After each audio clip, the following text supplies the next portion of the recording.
जो इस बिल में नई चीज़ आई है, जिसके ऊपर लोगों को काफ़ी कन्फ्यूज़न हो गया, वो है वर्किंग जर्नलिस्ट के बारे में। वर्किंग जर्नलिस्ट एक मात्र ऐसी क्लास है जिसके बारे में कहा गया है कि उन्हें 3 साल बाद ग्रेजुएटी मिल सकती है। तो यही एक वो क्लास है, यही मैं क्लैरिफाई करना चाहता हूं, क्योंकि लोगों को ऐसा लग रहा था कि हर किसी को 5 साल से कम में अब ग्रेजुएटी मिल जाएगी, जबकि ऐसा नहीं है।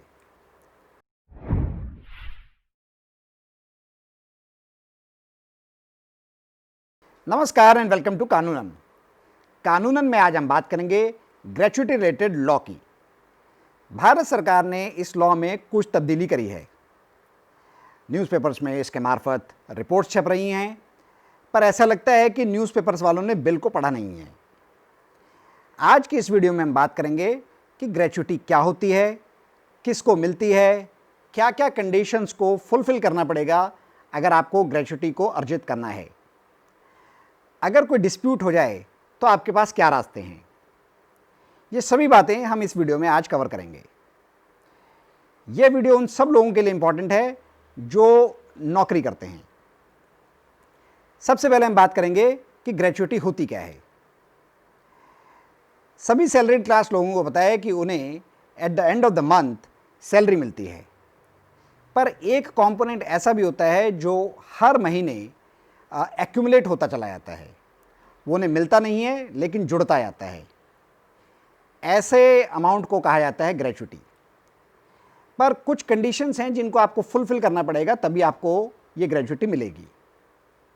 इससे पहले कि हम आपको ये बताएं कि किन किन कंडीशंस को आपको फुलफिल करने पड़ेगा ग्रेचुइटी लेने के लिए, उससे पहले हम बात करेंगे कि ऐसे कौन सी ट्रिगर पॉइंट्स हैं जिसके ऊपर आपको ग्रेचुइटी मिल सकती है। अगर आपको पता हो तो ऐसा नहीं है कि आप जाएं और कहें कि आप मुझे ग्रेचुइटी दे दीजिए तो आपको ग्रेचुइटी मिल जाएगी। 4 मुख्य कंडीशंस हैं जिनको आपको फुलफिल करना पड़ेगा। पहला ये है कि जो भी एम्प्लॉय सुपर एनुएशन की एज तक पहुंचता है, जो कि भारत में तकरीबन 60 या 62 साल है, वो ग्रेचुइटी का हकदार होगा।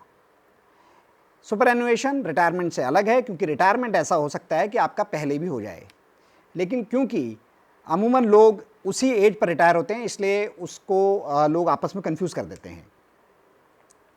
दूसरा कंडीशन ये है कि अगर आपने एक तय समय सीमा जो है वो क्रॉस कर ली है और आप उसके बाद रिज़ाइन कर दें या कंपनी आपको फायर कर दे, आपको बाहर निकाल दे, तो भी आप ग्रेचुइटी के हकदार हैं।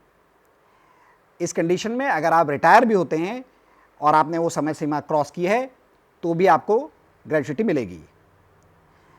तीसरी कंडीशन में अगर एक एम्प्लॉय की डेथ हो जाती है या एक्सीडेंट या किसी बीमारी की वजह से वो परमानेंटली डिसेबल हो जाता है, तो भी उसे ग्रेचुइटी मिलेगी। और आखिरी कंडीशन जो नए बिल में आई है वो ये है कि जो भी लोग कॉन्ट्रैक्ट पे काम कर रहे हैं, अगर उनका कॉन्ट्रैक्ट समाप्त हो जाता है तो वो ग्रेचुइटी के हकदार होंगे। अगर ये चारों कंडीशन में से कोई भी कंडीशन ट्रिगर करेगी तो आप ग्रेचुइटी के हकदार होंगे। अब बात करते हैं कि डिफरेंट कंडीशंस क्या हैं ग्रेचुइटी मिलने की। सबसे पहली कंडीशन ये है कि आप जिस संस्थान में काम कर रहे हैं उसमें कम से कम 10 लोग काम कर रहे हों। अगर 10 एम्प्लॉयज़ होंगे तो आप ग्रेचुइटी के हकदार होंगे। इससे कोई फ़र्क नहीं पड़ता कि over the period of time वो जो काउंट है वो 10 से घट जाए। अगर 10 से घट भी जाएगा तो भी आप ग्रेचुइटी के हकदार रहेंगे, क्योंकि एक टाइम पे 10 या 10 से ज़्यादा एम्प्लॉयज़ थे। दूसरी कंडीशन जो आपको फुलफ़िल करनी है वो है कि कितने टाइम के लिए आपने किसी ऑर्गेनाइजेशन में काम किया। बहुत सारी बातें जो हैं वो न्यूज़ में आ रही हैं, लेकिन अभी भी लॉ यही कहता है कि आपको 5 साल किसी संस्थान में काम करना पड़ेगा, तभी आप ग्रेचुइटी के हकदार होंगे। एक चीज़ जो आप अपनी ऑर्गेनाइजेशन में चेक कर सकते हैं वो ये है कि मद्रास हाई कोर्ट ने एक केस में ऐसा बोला कि 4 साल और 240 दिन अगर आपने काम कर लिया है तो आप ग्रेचुइटी के हकदार होंगे, पर ये लॉ में नहीं आया है, इसलिए आपको अपनी ऑर्गेनाइजेशन में चेक करना पड़ेगा। दूसरी चीज़ है कि ये 5 साल वाली मियाद उन कंडीशंस में नहीं लगती जहां पर किसी एम्प्लॉय की डेथ हो जाती है या कोई डिसेबल हो जाता है। जो इस बिल में नई चीज़ आई है जिसके ऊपर लोगों को काफ़ी कन्फ्यूज़न हो गया, वो है वर्किंग जर्नलिस्ट के बारे में। वर्किंग जर्नलिस्ट एक मात्र ऐसी क्लास है जिसके बारे में कहा गया है कि उन्हें 3 साल बाद ग्रेजुएटी मिल सकती है। तो यही एक वो क्लास है, यही मैं क्लैरिफाई करना चाहता हूँ, क्योंकि लोगों को ऐसा लग रहा था कि हर किसी को 5 साल से कम में अब ग्रेजुएटी मिल जाएगी, जबकि ऐसा नहीं है। बिल में एक और ग्रुप है जिसके ऊपर ये 5 साल वाली मियाद नहीं लगती है, और वो हैं कॉन्ट्रैक्ट पे जो एम्प्लॉय किए जाते हैं लोग। अभी तक कॉन्ट्रैक्ट पे जो भी लोग आते थे उनका कॉन्ट्रैक्ट 5 साल का होता ही नहीं था, इसलिए उन्हें ग्रेजुएटी नहीं मिलती थी। अब बिल में ऐसा कहा गया है कि जैसे ही कॉन्ट्रैक्ट ख़त्म होगा वो ग्रेजुएटी के हकदार हो जाएंगे। अब इसमें लेकिन थोड़ा सा कन्फ्यूज़न है। 2 तरह के बिल जो हैं वो सरकार ने पास किए हैं। एक कोड ऑफ सोशल सिक्योरिटी है और दूसरा इंडस्ट्रियल डिस्प्यूट है। इंडस्ट्रियल डिस्प्यूट कहता है कि कम से कम 1 साल जो है वो कॉन्ट्रैक्ट का होना चाहिए, जबकि कोड ऑफ सोशल सिक्योरिटी ऐसी कोई मियाद की बात नहीं करता। तो इस पर क्लैरिटी की ज़रूरत है अभी। तो ये तो थी सारी कंडीशंस ग्रेजुएटी को लेकर, पर एक बहुत इंपॉर्टेंट एस्पेक्ट जो ग्रेजुएटी को लेकर है वो है नॉमिनेशन का। ये हर सैलरीड क्लास आदमी को पता होना चाहिए। जब आप 1 साल एज एन एम्प्लॉय किसी ऑर्गेनाइजेशन में काम कर लें तो आपको नॉमिनेशन देना होगा कि कौन लोग हैं जो आपकी ग्रेजुएटी के हकदार होंगे अगर आप जीवित नहीं हैं। तो कौन लोग हो सकते हैं जो जिन्हें आप नॉमिनेट कर सकते हैं? अगर आपकी फैमिली है तो आप किसी भी फैमिली मेम्बर को या एक से ज़्यादा फैमिली मेम्बर्स को नॉमिनेट कर सकते हैं। फैमिली अगर आपकी है तो आप किसी भी नॉन फैमिली मेम्बर को नॉमिनेट नहीं कर सकते। अगर आप ऐसा करेंगे तो वो वॉइड होगा। अब मान लीजिए कि आपकी कोई फैमिली नहीं है, मान लीजिए कोई इस तरह का इंसान है जिसके ना माता पिता हैं, ना भाई बहन है, ना कोई और है। ऐसे केस में वो किसी नॉन फैमिली मेम्बर को नॉमिनेट कर सकता है। पर कल को अगर ऐसे आदमी की शादी हो जाती है तो जो उसकी स्पाउस आएगी उसको नॉमिनेट करना पड़ेगा, और जो नॉन फैमिली मेम्बर पहले से नॉमिनेटेड है वो अपने आप इनवैलिड हो जाएगा। अब बात करते हैं कि कैसे नॉमिनीज़ को ग्रेजुएटी मिलेगी। जो भी नॉमिनी होगा उसे ग्रेजुएटी मिल जाएगी। अगर नॉमिनी कोई भी नहीं है, किसी कारणवश किसी को भी नॉमिनेट नहीं किया गया, तो जो भी लीगल हायर होगा उसे ग्रेजुएटी मिलेगी।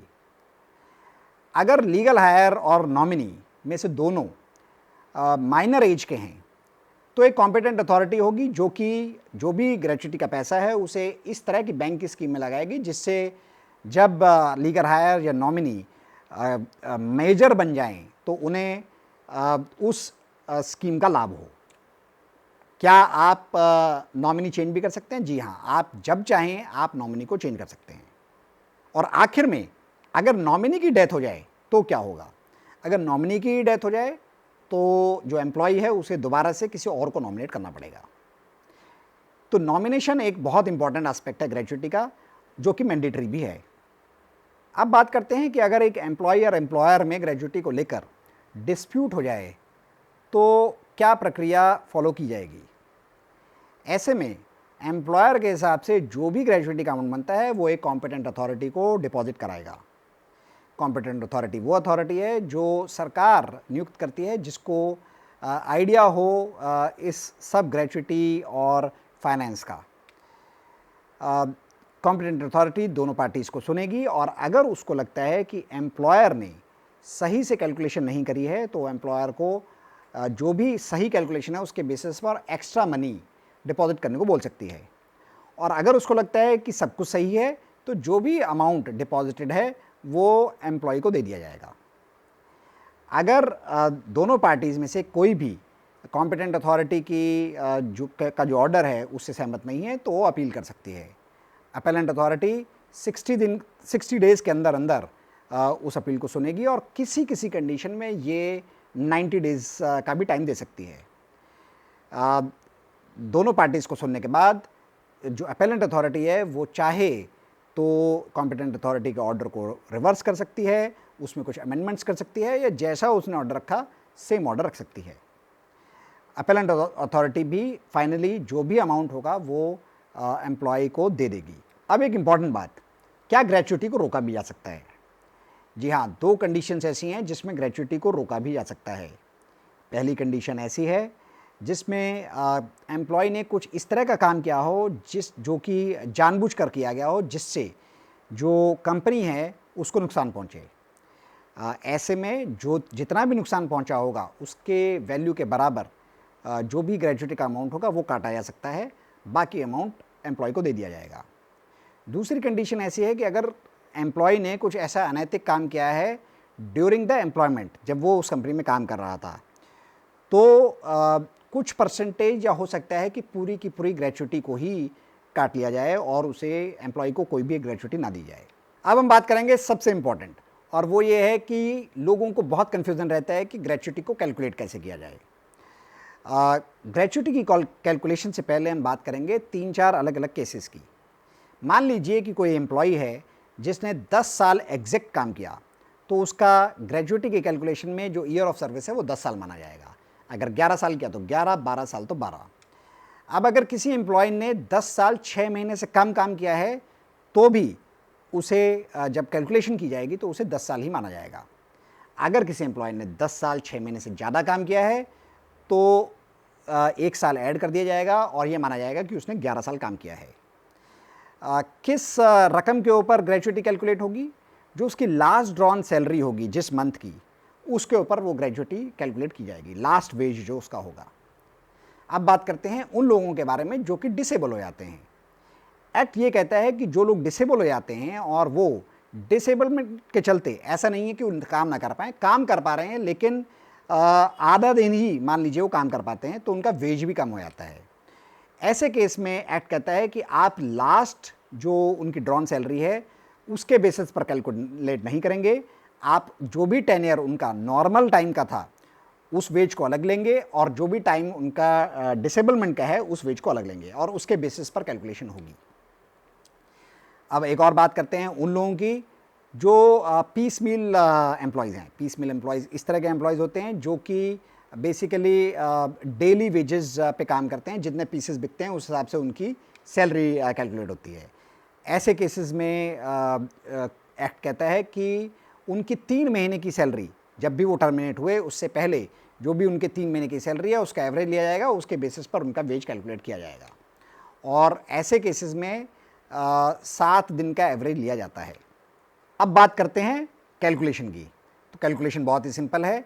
जो भी आपकी बेसिक और डीए है, जो आपने लास्ट मंथ में जो आपकी लास्ट सैलरी है, जो आपकी लास्ट सैलरी स्लिप पे आया, जो आपने ड्रॉ किया, वो उसे आप मल्टीप्लाई करेंगे 15 दिन से, क्योंकि हर 15 दिन का जो लॉ है वो यही कहता है कि हर 15 दिन का एक्यूमुलेट होगा, इनटू जितने आपने ईयर्स ऑफ सर्विस करी है वो आप डालेंगे। जैसे हमने बात करी, अगर आपने 10 साल सर्विस करी तो 10 साल, 11 साल सर्विस करी तो 11 साल, और इस सब को मल्टीप्लाई करने के बाद आप इसे डिवाइड कर देंगे 26 से। 26 इसलिए लिया गया है क्योंकि ये माना गया है कि जो सैलरी कैलकुलेशन का जो एक महीने में जो दिन गिने गए हैं वो 26 गिने गए हैं। अब आप अपने आप देख सकते हैं कि आपकी ग्रेच्युटी कितनी बनती है। फाइनली हम बात करेंगे कितनी ग्रेच्युटी की जो इनकम है वो टैक्सेबल है। आज से कुछ टाइम पहले तक जो टैक्सेबल लिमिट थी वो 10 लाख थी। 10 लाख से ऊपर जो भी ग्रेच्युटी होती थी उस पर टैक्स लगता था, पर अब सरकार ने ये लिमिट बढ़ाकर 20 लाख कर दी गई है। तो अगर आपकी ग्रेच्युटी 20 लाख तक के अंदर अंदर है तो आपको कोई भी टैक्स नहीं देना पड़ेगा, पर एक बार आपकी ग्रेच्युटी 20 लाख से ऊपर चली गई तो जो भी टैक्सेस बनते हैं वो आपको 20 लाख से ऊपर जो भी रकम होगा उस पर देना पड़ेगा। तो ये था पूरा लॉ ग्रेच्युटी का, और हमने वो भी कन्फ्यूज़न क्लियर किया जो नए बिल की वजह से लोगों में हो रहा था। सबसे इम्पॉर्टेंट बात यह है कि 5 साल की जो मियाद थी वो हटाई नहीं गई है, वो सिर्फ वर्किंग जर्नलिस्ट के लिए ही हटाई गई है, उनके लिए वो 3 साल कर दी गई है। और दूसरी इम्पॉर्टेंट बात जो है वो यह है कि जो कॉन्ट्रैक्ट पे एम्प्लॉयज़ हैं वो भी अब ग्रेच्युटी के हकदार होंगे जो पहले नहीं हुआ करते थे। आपको ये वीडियो कैसा लगा? आप अपनी राय और अपने कमेंट्स कमेंट बॉक्स में लिखकर भेज सकते हैं। अगर आपको ये वीडियो अच्छा लगा तो आप कानून के और भी वीडियो दे सकते हैं। अगर आप किसी पर्टिकुलर टॉपिक पर चाहते हैं कि हम वीडियो बनाएं, आप वो भी लिखकर भेज सकते हैं। Thank you for watching this one.